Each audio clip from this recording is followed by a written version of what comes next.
All right, we're almost done. Welcome back. Number 18, it says, which is the equation of a circle with center at -4, 2, and radius of 4? So I'll remind you, for a circle, the equation is this: x minus h squared plus y minus k squared equals r squared, where hk is the center and r is the radius. Okay, well this one says that hk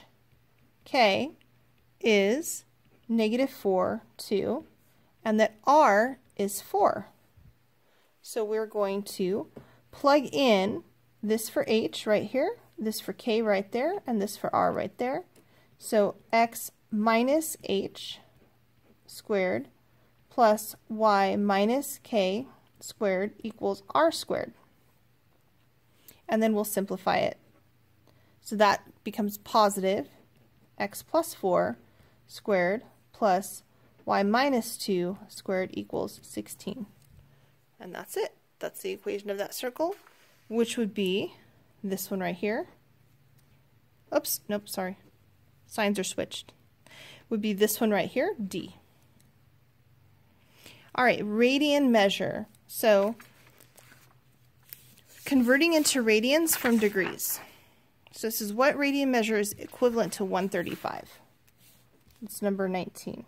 So to convert from degrees to radians, we're going to use this conversion factor. We're going to take the degrees and multiply by pi over 180. So the degrees they gave us was 135. So 135 times pi over 180. Could put a 1 in the denominator. All right, anything that they have in common, like I know for sure 5 goes in, but actually I know something bigger goes in, 45. So I'm going to divide both the top and bottom by 45.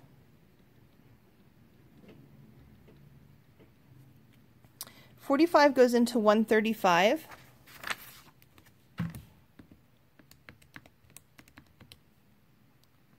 Oh, 135, sorry, divided by 45.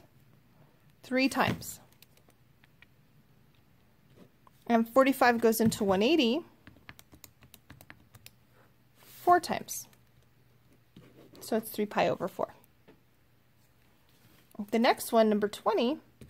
Number 20 says, what degree measure is equivalent to 3 pi?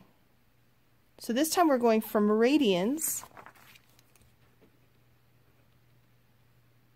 to degrees.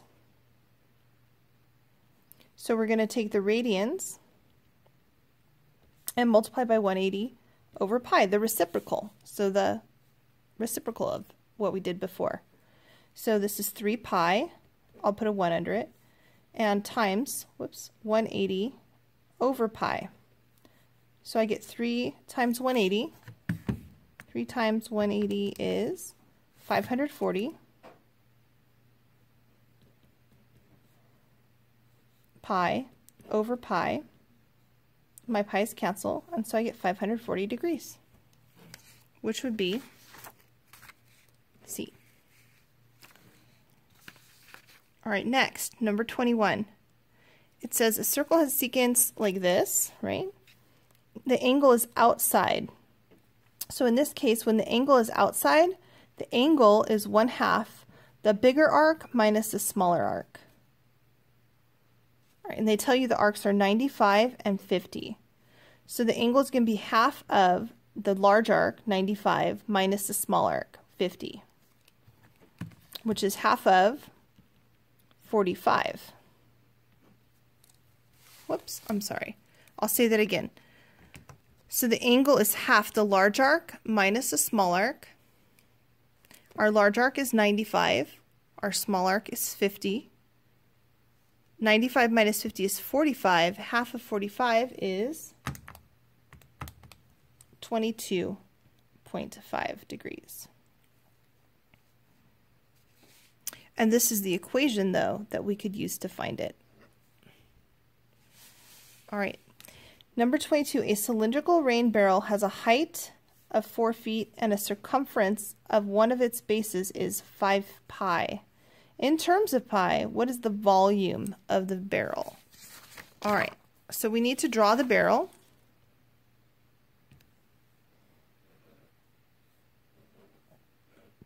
It says it has a height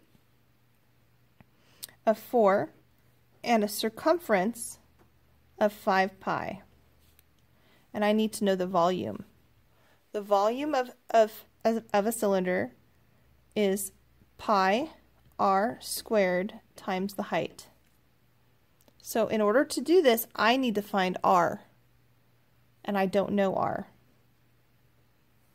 But I do know the circumference, and the circumference formula has r in it. It's 2 pi times r. So I'm going to use this formula. I'll substitute the 5 pi. And then to solve for r, I would want to divide by 2 pi. Divide by 2 pi. And I get that r equals 5 over 2, or 2.5. All right, now I can find the volume. The volume equals pi. I'm going to do it with the fraction, r squared times the height, which is 4. All right, 5 squared is 25.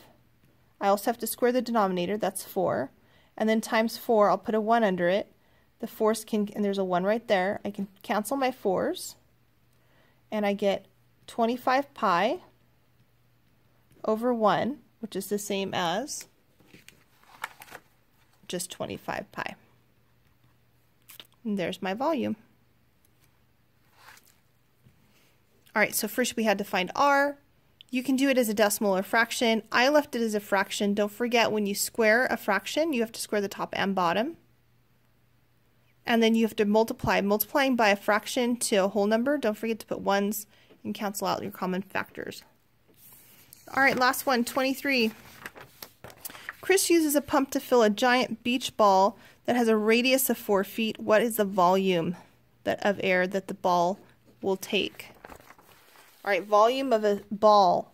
Well, a ball is also called a sphere. So the volume of a sphere is 4/3 pi r cubed. So we're just going to, and the r is the radius. The radius, they said, was 4 feet. So we have to plug that in.